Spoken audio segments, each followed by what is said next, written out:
If you've ever had that perfect garden in June, just bursting with color, and then by August, it just looks kind of washed out. Oh, yeah, that feeling of impermanence.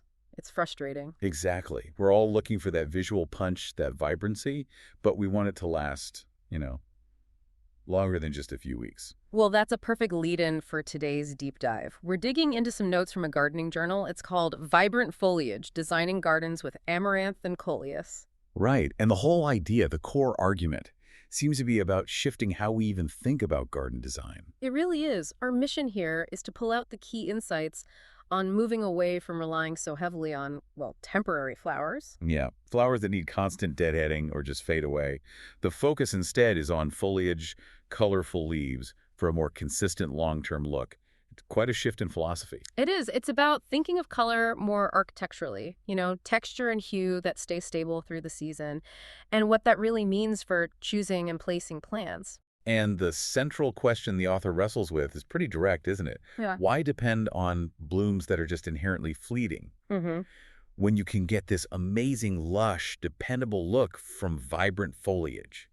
That's the challenge laid out here. It is a really interesting one. Okay, let's unpack this. So the notes kick off with this moment of discovery. Sounds like it was almost accidental, actually. Yeah, often the best lessons are, aren't they? Seems so. The author was just sorting through seeds, a big collection apparently, and started really looking at these colorful amaranth varieties. Right, and what's interesting is that it wasn't some grand planned experiment. It was simpler. The author mentions just scattering seeds. Scattering them where? Just casually, among existing green plants already in the garden beds. Specifically, the notes mention red-hued amaranth. Huh. So just tossing red seeds among the green stuff. And that simple act led to a big visual lesson. Immediately, the notes describe it as creating a beautiful, complementary visual contrast. Instantly. Ah, red and green. Classic complements on the color wheel. Exactly. So they naturally make each other pop. You get this really vibrant effect with zero complex planning. Just scatter and boom. So we're talking maximum visual impact, minimum effort, basically. Yeah. No complex layering or timing blooms. Pretty much. Wherever that red amaranth popped up against the green, you got an instant focal point. It's all about that stark color contrast. Like having flowers, but it's the leaves doing the work. Precisely. It's a super simple method for immediate results. The notes show you can get high-impact color contrast quickly, just using foliage color like amaranths. Okay, that makes total sense for a quick boost, maybe if a spot looks a bit tired mid-season. But there's usually a catch with quick fixes, right? Always. And this is where the author's thinking starts to evolve. Right. So you get that fantastic instant color, that great contrast, but then reality bites. Uh-huh. The notes are really clear about the critical drawback. Amaranth is an annual. One season wonder. Exactly. It looks amazing, does its thing for the season, and then it's gone. You're back to square one next spring, have to do it all over again. And that clashes with the whole idea of lasting design, doesn't it?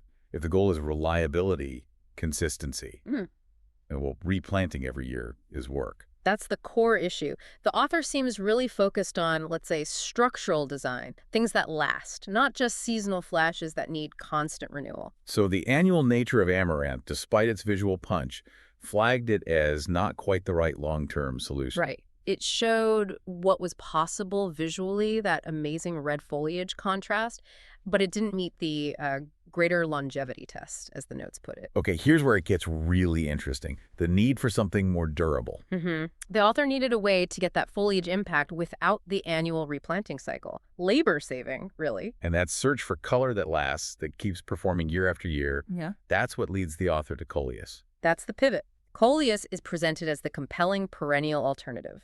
Okay, so Coleus, how does it solve the amaranth problem? Well, primarily longevity. The notes really hammer this point. Coleus offers much greater longevity. Why? Because it's a perennial, unlike amaranth. Meaning it comes back. It comes back. So the structure, the color, it's established. It's much easier to maintain that look year after year, less starting over. Makes sense. But beyond just lasting longer, the notes mention something about variety too. Oh, definitely. And this is huge for designing with foliage.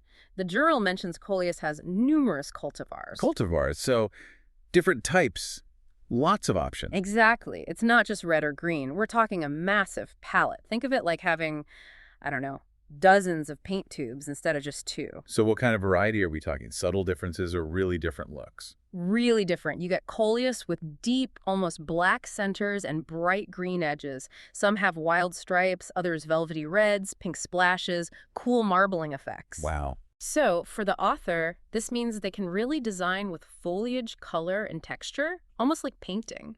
You get visual depth from the leaves themselves, patterns and textures that last all season long. That really reframes the whole flower versus foliage thing. Yeah. You trade a temporary single-color burst for this long-lasting tapestry of pattern and texture. You got it. But, I'm sensing another but, the notes don't just say, plant Coleus, problem solved, do they? No, absolutely not. And this is crucial practical advice. Coleus is great for longevity and variety, yes, but getting that amazing vibrant color isn't automatic, it's conditional. Conditional how? The journal is very specific.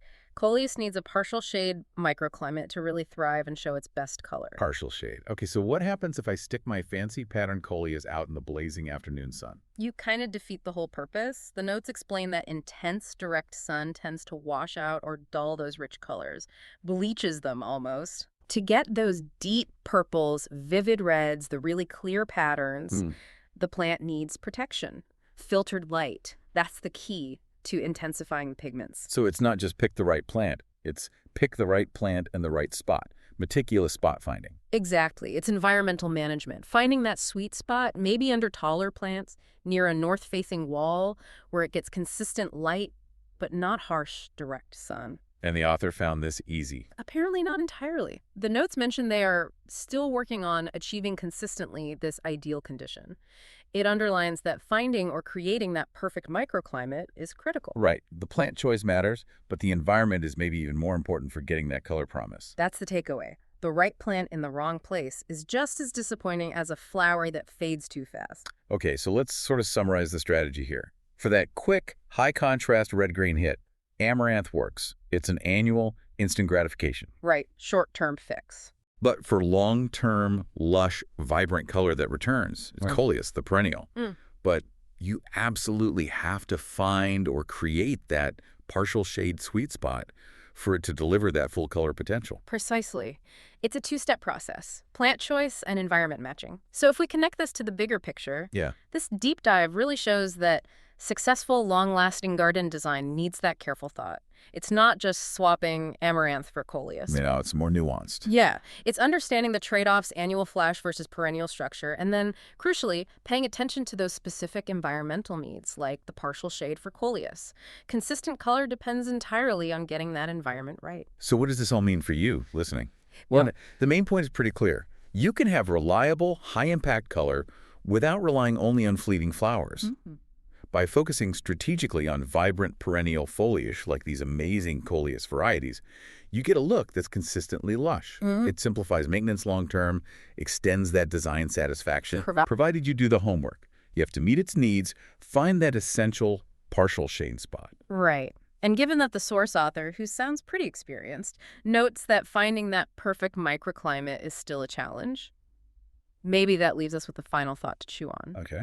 Well, if getting the best out of these foliage plants hinges so much on finding that specific microclimate, that perfect patch of partial shade, what spots might we already have in our own yards that we're overlooking? Like those awkward corners. Exactly. Those tricky shaded areas we usually ignore or just put mulch on. Could they actually be perfect, already optimized for perennial color? Just waiting for the right Coleus to be planted there. Interesting. Turning a problem spot into a feature with the right plant choice. Potentially. Something to think about next time you walk around your own space.